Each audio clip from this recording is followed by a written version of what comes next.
Oi, meu nome é Padre Mike Schmitz e você está ouvindo o podcast A Bíblia em um Ano, onde encontramos a voz de Deus e vivemos a vida através das Escrituras. O podcast original The Bible in a Year foi produzido pela Ascension e essa é a versão brasileira, traduzida pelo Heitor e dublada pelo Leandro. Usando a linha do tempo da Bíblia Grande Aventura, vamos ler de Gênesis até Apocalipse, descobrindo como se desenrola a história da salvação e como nos encaixamos nessa história hoje. É o dia 168 e vamos ler 1 Reis capítulo 21, 2 Crônicas capítulos 21 e 22 e o capítulo 7 de Cântico dos Cânticos. A Bíblia que eu uso todos os dias é a Bíblia da Grande Aventura da Ascension em inglês. Você pode acompanhar usando qualquer Bíblia que você preferir, porém recomendamos a Bíblia do Peregrino. Se você quiser saber quais vão ser os próximos capítulos ou marcar o quanto você já leu, é só baixar o nosso plano de leitura no link na descrição do vídeo, de graça. E você pode se inscrever no canal e ativar o sininho, isso seria realmente incrível. Como eu disse, hoje é o dia 168 e vamos ler o capítulo 21 de 1 Reis, os capítulos 21 e 22 de 2 Crônicas e o capítulo 7 do Cântico dos Cânticos. O primeiro livro de Reis, capítulo 21. A vinha de Nabote. O jezraelita Nabote possuía uma vinha ao lado do palácio de Acabe, rei de Samaria. Acabe lhe propôs: dá-me a vinha para eu fazer uma horta, pois está ao lado, junto à minha casa. Em troca eu te darei uma vinha melhor, ou se preferires, te pago em dinheiro. Nabote respondeu: Deus me livre de ceder-te a herança de meus pais. Acabe foi para casa mal-humorado e enfurecido com a resposta do jezraelita Nabote: não te cederei a herança de meus pais. Deitou na cama, virou o rosto e não quis comer. Sua esposa, Jezabel, se aproximou e lhe disse: por que estás mal-humorado e não queres comer? Ele respondeu: falei ao jezraelita Nabote e lhe propus: vende-me a vinha, ou se preferires, troco-a por outra. E ele me disse: não te dou minha vinha. Então Jezabel disse: e não és tu quem manda em Israel? Vamos, come, pois te fará bem. Eu te darei a vinha do jezraelita Nabote. Escreveu cartas em nome de Acabe, selou-as com o selo do rei e as enviou aos conselheiros e notáveis da cidade, concidadãos de Nabote. As cartas diziam: proclamai um jejum e fazei Nabote sentar na primeira fila. Fazei sentar diante dele 2 canalhas que declarem contra ele: tu amaldiçoaste a Deus e ao rei. Tirai-o para fora e apedrejai-o até que morra. Os concidadãos de Nabote, os conselheiros e notáveis que viviam na cidade, fizeram como Jezabel lhe dizia, conforme estava escrito nas cartas que receberam. Proclamaram um jejum e fizeram Nabote sentar na primeira fila. Chegaram 2 canalhas, sentaram-se diante dele e testemunharam publicamente contra Nabote. Nabote amaldiçoou a Deus e ao rei. Levaram-no para fora da cidade e o apedrejaram até que morreu. Então avisaram Jezabel: Nabote morreu apedrejado. Quando Jezabel soube que Nabote tinha morrido apedrejado, disse a Acabe: vamos, toma posse da vinha do jezraelita Nabote, pois não quis vendê-la a ti. Nabote já não vive, morreu. Quando soube que Nabote estava morto, Acabe levantou-se e desceu para tomar posse da vinha do jezraelita Nabote. Então o Senhor dirigiu a palavra ao tesbita Elias: vai, desce ao encontro de Acabe, rei de Israel, que mora em Samaria. Vê, está na vinha de Nabote, para a qual desceu a fim de tomar posse. Dize-lhe: assim diz o Senhor: assassinaste e, além disso, roubas? Por isso, assim diz o Senhor: no mesmo lugar em que os cães lamberam o sangue de Nabote, os cães lamberão também o teu. Acabe disse a Elias: então me surpreendeste, meu inimigo. Elias disse: sim, eu te surpreendi, porque te vendeste, fazendo o que o Senhor reprova. Estou aqui para te castigar. Eu te deixarei sem descendência. Exterminarei todo israelita que mija na parede, escravo ou livre. Farei com tua casa como fiz com a casa de Jeroboão, filho de Nabate, e com a casa de Baasa, filho de Aías, pois me irritaste e fizeste Israel pecar. Os de Acabe que morrerem no povoado serão devorados pelos cães, e os que morrerem em campo aberto serão devorados pelas aves do céu. O Senhor falou também contra Jezabel: os cães a devorarão no campo de Jezrael. Não houve outro que se vendesse como Acabe, para fazer o que o Senhor reprova, incitado por sua mulher Jezabel. Agiu de modo abominável, seguindo os ídolos, como faziam os amorreus que o Senhor tinha expulsado diante dos israelitas. Quando Acabe ouviu essas palavras, rasgou as vestes, vestiu um pano de saco e jejuou. Deitava-se vestido com pano de saco e andava triste. O Senhor dirigiu a palavra ao tesbita Elias. Viste como Acabe se humilhou diante de mim? Por ter se humilhado diante de mim, não o castigarei enquanto viver. Castigarei sua família nos tempos de seu filho. O segundo livro de Crônicas, capítulo 21. Jorão de Judá, de 848 a 841. Josafá morreu e foi enterrado com seus antepassados na cidade de Davi. Seu filho Jorão reinou em seu lugar. Tinha vários irmãos por parte de pai: Azaria, Jaiel, Zacarias, Azarias, Miguel e Safatias, todos filhos de Josafá de Judá. Seu pai lhes deixou grande quantidade de prata, ouro e objetos de valor, além de fortalezas em Judá. Mas deixou o trono a Jorão, por ser ele o primogênito. Quando se consolidou no trono de seu pai, assassinou todos os seus irmãos e também alguns chefes de Israel. Tinha 32 anos quando subiu ao trono, e reinou 8 anos em Jerusalém. Imitou a conduta dos reis de Israel, as ações da casa de Acabe, pois casou-se com uma filha deste. Fez o que o Senhor reprova. Mas o Senhor não quis destruir a casa de Davi por causa da aliança que fizera com Davi, e porque lhe prometera manter sempre acesa sua lâmpada e a de seus filhos. No seu tempo, Edom tornou-se independente de Judá, e nomeou um rei para si. Jorão foi com seus generais e todos os seus carros, levantou-se de noite, e apesar de ter destruído o exército idumeu, que o cercara, e que cercara também os oficiais do esquadrão de carros, Edom tornou-se independente de Judá até hoje. Nessa ocasião, também Lebna conseguiu a independência. Isso aconteceu por ele ter abandonado o Senhor, Deus de seus pais. Ergueu capelas nos lugares altos da cidade de Judá, induziu os habitantes de Jerusalém à idolatria e desviou Judá. O profeta Elias lhe mandou dizer por escrito: Assim diz o Senhor Deus de teu pai Davi: Por não teres imitado a conduta de teu pai Josafá e de Asa, rei de Judá, mas a conduta dos reis de Israel, por teres incentivado a idolatria em Judá e entre os habitantes de Jerusalém, copiando as práticas idolátricas da casa de Acabe, e por teres assassinado teus irmãos, a casa de teu pai, que valiam todos mais do que tu, o Senhor ferirá teu povo, teus filhos, tuas mulheres e tuas posses com terrível praga.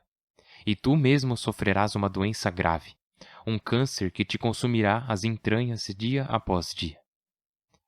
O Senhor atiçou contra Jorão a hostilidade dos filisteus e dos árabes que habitavam perto dos cuxitas.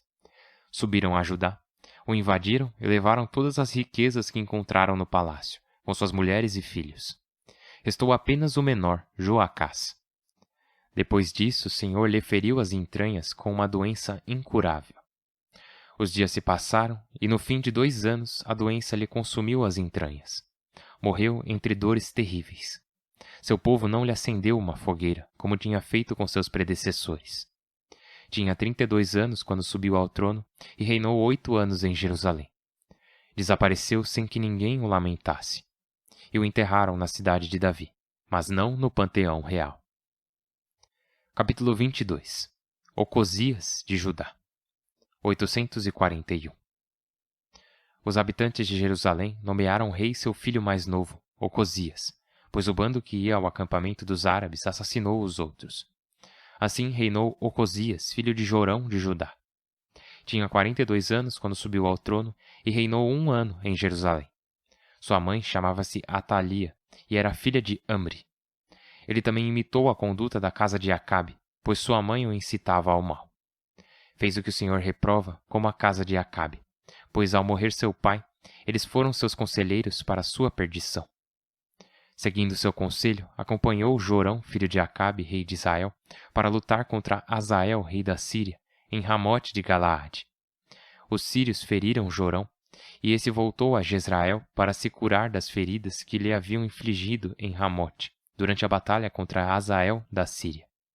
Então Ocosias, filho de Jorão, rei de Judá, desceu a Jezrael para visitar Jorão, filho de Acabe, que estava doente.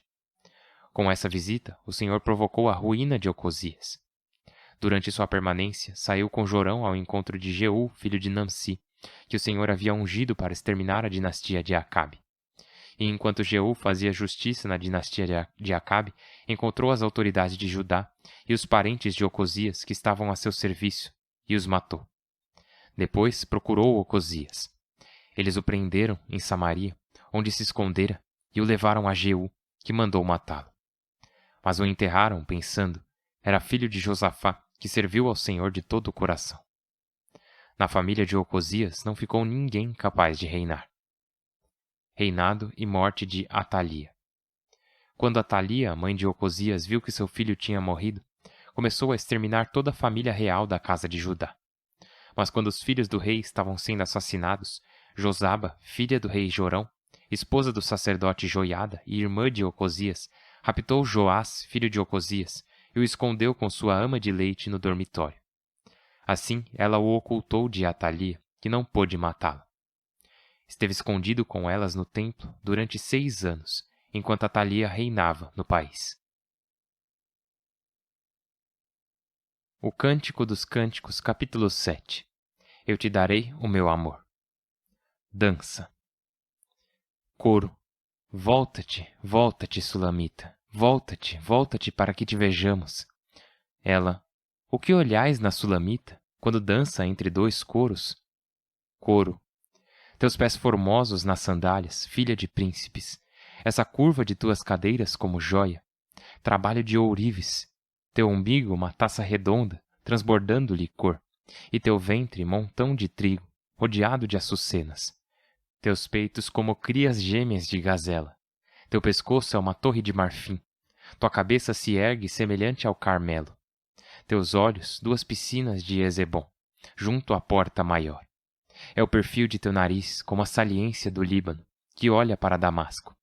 Teus cabelos de púrpura, com suas tranças, enlaçam um rei. Ele, como estás formosa, que linda, que delícia em teu amor. Eu te darei o meu amor. Teu talhe é de palmeira, teus peitos 2 cachos. Eu pensei, subirei a palmeira para recolher suas tâmaras. Teus peitos são para mim como cachos de uva. Teu hálito como aroma de maçãs. Ai, tua boca é um vinho generoso que flui acariciando e me molha os lábios e os dentes. Ela, eu sou de meu amado, e ele me busca cheio de paixão. Amado meu, vem, vamos ao campo, ao abrigo dos zimbros. Passaremos a noite, madrugaremos para ver as vinhas, para ver se as videiras já florescem, se já se abrem as gemas e se as romazeiras dão flores. E aí te darei meu amor. Perfumam as mandrágoras, e 1000 frutas saborosas há junto à porta, frutas secas e frescas que eu guardei para ti, meu amado. Pai Celestial, nós somos objetos do teu amor. E tu és eterno e misterioso, onisciente e onipresente, e a própria bondade. E ainda assim nos amas, nos buscas, nos desejas. Mesmo em nossa fragilidade, mesmo em nossa fraqueza, Senhor, ainda nos escolhes. E assim te pedimos, como sempre fazemos, te pedimos, nos ajude a te dar permissão para sermos escolhidos por ti. E nos ajude a te escolher de volta. Nos ajude a receber o teu amor e nos ajude a te amar de volta. Por Cristo nosso Senhor. Amém. Em nome do Pai, e do Filho, e do Espírito Santo. Amém. Beleza, vamos lá. Nossa, cara, é tão legal que as histórias, elas estão conectadas, né? 1 Reis e 2 Crônicas, nessa parte, estão caminhando juntinhas. Estamos na época de Elias, e Elias é um profeta. E não só vimos nos últimos dias, em 1 Reis, ele conversando com Acabe e Jezabel e depois fugindo, mas também podemos ver ele hoje, Elias aparecendo em 2 Crônicas, quando fala de Jorão, filho de Josafá. E vamos falar disso daqui a pouquinho, mas lá em 1 Reis vimos uma história que realmente nos mostra como é o coração de Acabe e também o de Jezabel, né? O cara parece que gosta de ser o vilão. Se bem que, né, os reis de Israel, das 10 tribos do norte, todos são ruins. Eu não sei se tá um que tenha sido bom. E Acabe é meio que o arquétipo do quão ruins esses reis podem ser. E Jezabel é, bom, como você provavelmente sabe, o nome de Jezabel hoje em dia é associado ao mal. Então nem preciso falar mais nada. Então essa história nos mostra bem o coração de Acabe. Basicamente, ele quer a vinha de Nabote. Nabote diz, não vou te dar minha vinha. Ele nega, porque, lembra, no Antigo Testamento, você não podia perder a posse da terra, você não podia vender sua terra, porque ela não te pertencia. Você é apenas o administrador daquela terra, mas ela pertencia à sua família. E isso é bem importante, porque, bom, no nosso país, ou pelo menos no século XXI, você pode comprar e vender terras, e assim, é importante, mas ainda é só um pedaço de terra que você comprou ou que você vendeu. Mas para as pessoas ali, especialmente para o povo de Israel, lembra, as 3 promessas de Deus a Abraão: reino, né, bênção mundial e terra. E lembra, lá atrás, quando lemos como a terra tinha sido dividida entre as tribos e depois subdividida entre as famílias, então o jezraelita Nabote, as terras que ele tem, elas não pertencem apenas a ele, elas pertencem à sua família. Então ele não pode, mesmo se o Acabe oferecer um ótimo preço, mesmo se ele oferecer outra vinha em troca, mesmo se oferecer muito dinheiro, ele não pode fazer isso. Nabote se mostra fiel e Acabe se mostra um mimado. Ele chega em casa, não come nada, não bebe, ele fica lá emburrado que nem uma criança, e assim ele nos revela o seu coração. E daí Jezabel nos revela o coração dela. Ela escreve cartas em nome de Acabe e basicamente incita as pessoas a acusar Nabote de fazer algo errado. Agora, podemos ver isso e dizer, nossa, Acabe, horrível. Sim, verdade.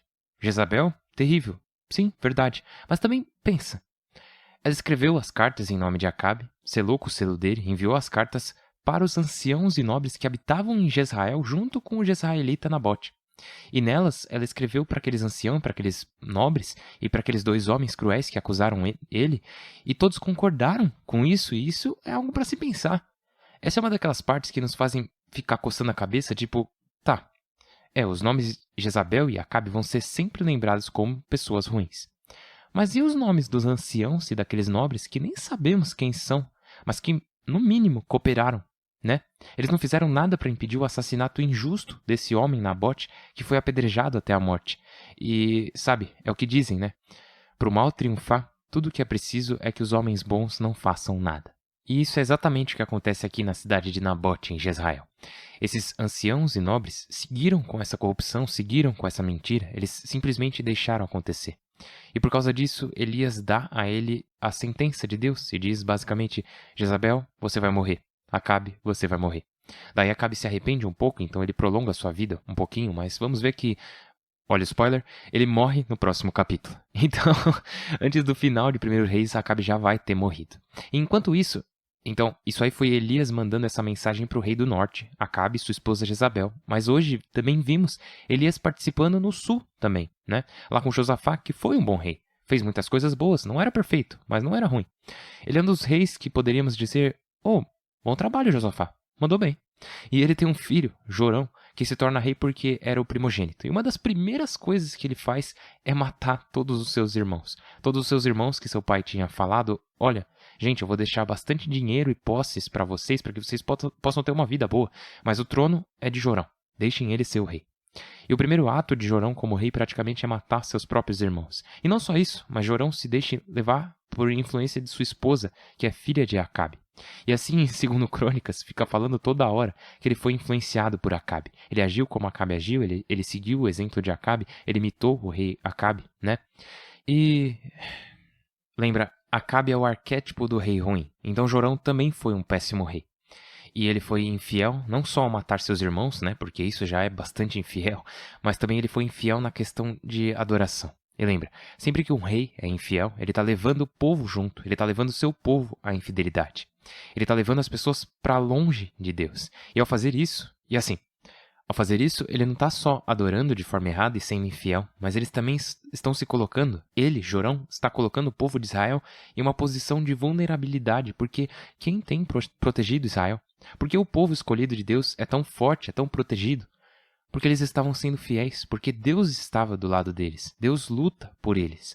Acabamos de ler várias histórias, né, de Deus dizendo, Josafá acabou de lutar contra, 3 nações e Deus protegendo ele. Deus disse, eu vou defender vocês, não se preocupem, eu vou lutar por vocês. Então Jorão não só se coloca espiritualmente em perigo, seu povo espiritualmente em perigo, mas ele também coloca o povo em perigo físico também, não pertencendo ao Senhor e sendo infiel. Então, depois que Jorão morre, né, depois que ele tem essa morte dolorosa, Ocosias se torna rei. E Ocosias, filho de Jorão, rei de Judá, ele também age perversamente porque ele segue o exemplo da mãe, a filha de Acabe. Então Jorão tinha se deixado influenciar por sua esposa, a filha de Acabe, e essa mesma mulher é a mãe de Ocosias e também leva ele à maldade. E assim ele também acaba morto. Todo mundo acabou morrendo. E depois disso, depois que Ocosias morre, sua mãe Atalia, a esposa de Jorão e mãe de Ocosias, ela assume o trono. E o que ela faz? Ela vai e... Lembra? Ela é filha de Acabe. Então dá pra ver, né? O fruto realmente não cai longe da árvore. Atalia vai e destrói toda a família real da casa de Judá. Então, basicamente, lembra da promessa, né? A promessa é que Deus abençoará o mundo por meio da linhagem de Abraão, por meio de Davi, que Davi se sentará no trono de Judá para sempre. E aqui temos Atalia, filha de Acabe, rei do norte, em Israel. Ela tá achando que vai matar cada membro da família real da casa de Judá, para ela poder ficar livre para reivindicar completamente o trono. Mas o que acontece é que uma jovem, a filha do rei Jorão, Josaba, ela pega Joás, filho de Ocosias, e o esconde por 6 anos no templo. E vamos ver o que acontece com esse menino, Joás, quando ele aparece. O que acontece com Atalia, filha de Acabe, esposa de Jorão e mãe de Ocosias, e avó de Joás, né? O que será que vai acontecer com ela quando Joás aparecer? Não percam no próximo episódio. Ai, vamos ver isso aí amanhã. Mas hoje é o dia 168 e eu estou rezando por você. Por favor, rezem por mim. Nossa, conseguimos, pessoal. Nós chegamos até aqui, até o dia 168 e continuamos indo em frente. Que bênção. E isso só é possível graças às orações de todos. Então, por favor, rezem uns pelos outros. Eu estou rezando por vocês, por favor, rezem por mim. Meu nome é Padre Mike e eu mal posso esperar para vê-los amanhã. Deus abençoe.